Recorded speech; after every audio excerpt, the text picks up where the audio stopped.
So something's wonky and you know it and you feel it and you don't want it. So then you do what you believe and what we believe and what is the work to steady yourself. So you're staying steady, your partner isn't. You're staying steady, your partner isn't. And let's say, just for sake of this example, that you're steady and your partner isn't, and you're steady and your partner isn't, but you're steady and your partner isn't. You're steady and your partner isn't. And you're steady, but your partner isn't. It's going to take a while. So you're steady, but your partner isn't. If you're really steady, you don't notice the unsteadiness of your partner because you're in alignment with your inner being who sees it and even finds it maybe amusing but doesn't find it upsetting because you're steady. And when you're steady, you don't need patience. And so how steady you really were is a little bit of a question, but just let us follow through on this example. So you're steady and your partner isn't, and then you want to take score of what your steadiness has accomplished because you've been steady, but your partner isn't. And then as you take score in terms of action, instead of feeling the success of your steadiness, you're calling it not success because your steadiness didn't change your partner. You see what we're getting at? And so your criteria is all screwy because if you think that your alignment with your source is so that you can change someone else, that's never what we've been encouraging you about. Your steadiness is for the benefit of your steadiness, for the benefit of your inspiration, for the benefit of your good timing. Because it's like you say, some good times and not good times. And you said a very powerful word. You said it's his unpredictability that's really bothering you. Well, unpredictability, we've talked earlier today already about the power of law of attraction, and what it's really about is timing.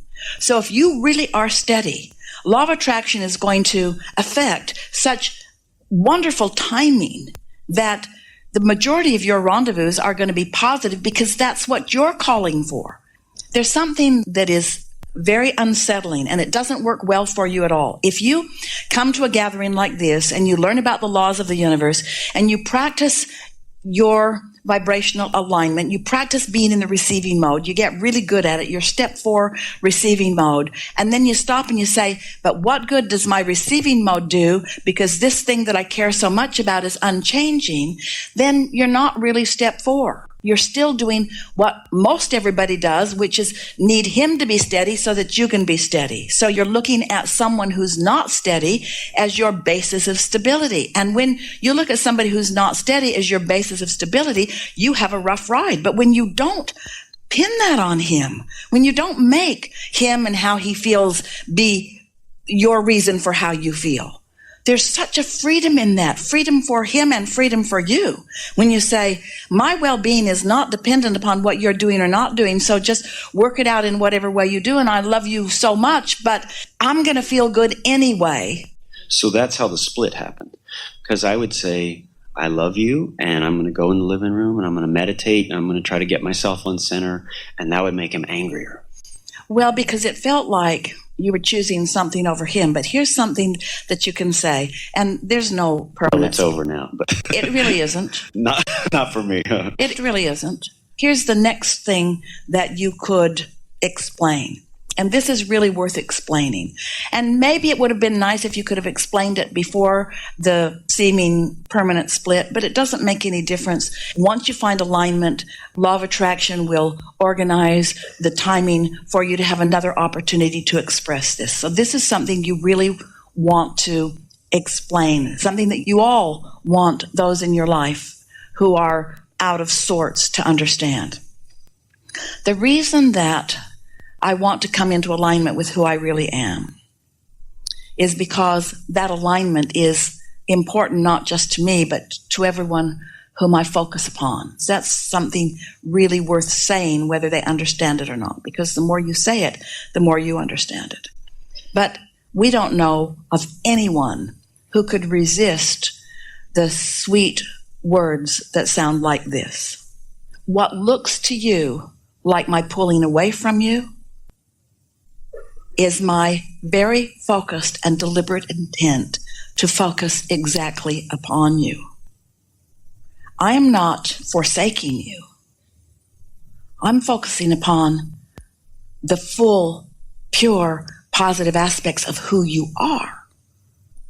And when I do that, it fills me up with a love and appreciation for you unlike anything that I've ever felt before. And just because you're not there to meet me in that doesn't mean that I'm not flowing it to you. One day, we were talking to someone about her son, and we encouraged her to do what you're doing, to go into the other room, to not empathize, because this is the law of it. So let's say your partner is here in terms of the way he is feeling, or worse, really feeling bad, and you are here, which makes him feel like you're not there for him.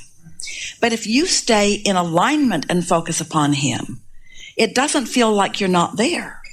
Humans are used to their partners joining them here. That's what empathy is. Most humans don't quite know what it tastes like for their partner to stay here and focus upon them. But you can stay in alignment with who you are while you focus upon your partner. And that's why you can then write a list of positive aspects. So you might say, and he might think you're crazy, that you've discovered a very big difference in the way it feels in your gut when you empathize with him in his problems and when you feel compassion for him or anyone in his problems. In other words, you're not denying that he has problems. You just want to be solution oriented because you care about the outcome. You're not forsaking him. You're not denying him. So we said to this mother who we were encouraging her to sort of walk away from your son. If you need to walk away, if you need some distance so that you can practice this compassionate attention upon him, then you must do that. And she said, he'll think I've forsaken him. He'll think that I'm forgetting about him. And we said, he will not forget that if every day from that place you call and say, I'm thinking about you. I'm knowing our value together. I'm thrilled when I think about who you are. It makes me happier more than any other thing when I think about the value that you offer to the world. When I think about relief coming over you, it makes my heart sing. When I remember who we are together, I'm thrilled by it. No one is going to feel forsaken when you're saying those words. But what you've been doing is what she was doing, joining in the empathy and then not having anything good to say. And then walking away because that felt bad. Well, I felt like I did a pretty good job of doing it, but it kept happening. And so then I got burned out. Well, I just couldn't do it. Sometimes law of attraction provides this harmony. Sometimes law of attraction and harmony are you going one way and another going another way. But we're responding to the vibration that we are feeling from you. And it doesn't feel like harmony to us. It doesn't feel like harmony to us. There is so much in the relationship that is a vibrational match to who you both are that we think a little more patience with your partner being out of the vortex and you not giving a rip about it because you are in it will sustain you enough that you will be able to influence enough to at least get your partner to take responsibility for how he's feeling. Most of the world is saying, I don't feel good and you need to do something different. And then you all are kind of in a hard place because you're learning, I can't do enough that's different to support you. It's exhausting. But once you do come into that alignment in a steady way, then you'll get a private jet. That's a pretty amazing experience, don't you think? And things like that and even more amazing will come your way all day, every day. That's what that sweet spot is. So while he's yelling at people at a party, literally, I was like, I really don't know what to do right now. I can't pretend like this girl's, our friend's not crying right now because he's on this crazy tear. But you see, as you take an example like that, that memory, that past, which isn't happening now, is not the conversation that's going to shore you up in step 3, 4, 3, 4, 3, 4, 3, 4. You're not going to get to that steady vibration by remembering those kinds of things. But there are all kinds of things that you can recall or that you could focus upon, or as we began here today, you could get off the subject altogether. Do you believe in law of attraction? Yes. Do you believe that you have a vortex? Yes. Do you believe that your relationship with this person is in your vortex? Yes. Yeah.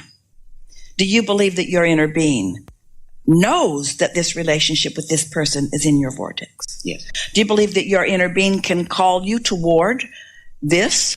Yes. Do you believe that this is gestating and that you can be inspired to thoughts and words and actions that will eventually bring about the manifestation that you want relative to that? I think I'm at hope. Well, that just means you haven't hung around here steadily enough for the inspiration to come. It isn't unusual. In fact, it's very usual that when something that you want isn't showing evidence right now, that you clunk another doubt engine on your train. But the less you do that, then the more you'll feel good anyway. You know what we would really love to hear you say? Your partner doesn't want to hear this, but this is what we would really love to hear you say. I don't really care what you're doing. I'm happy and I love you. That's what we'd like to hear. He's crazy. He's acting like a nutcase at parties, but I don't care. I'm happy and I love him. But as long as you're saying he's crazy and he's making me crazy, then you're not where you want to be. And you're blaming him for it. And that's kind of the deal that the two of you had coming into all of this. You said, I will not hold you responsible for the way I feel. That's what you said. I'll find you somewhere out here in this great big world. We'll come together and you'll act like a nutcase and I'll stay in alignment anyway. That's what you said. And now you've changed your mind. Oh, it was easier when you weren't acting like a nutcase. So I'd like to go back to when you were acting with more decorum. That's easier. It's much easier, but it's not as much fun. If you play tennis, do you look for the one you can whoop every time? No. In other words, don't you really like a good competitive race about anything? Doesn't it bring the best out in you? And isn't that the point of this relationship, to bring the best out in you? And if someone makes it easy, if someone just walks around being all lovable all the time, do you learn anything about your alignment? Does it set you up for life in the real world? Or do you just go into a deeper, darker corner where only lovely people hang around with you? Can be very, very boring to be back there with that one friend who stands on his head to make you happy. You get out in the world where people are behaving in all of their diversity and you're not prepared for your own balance.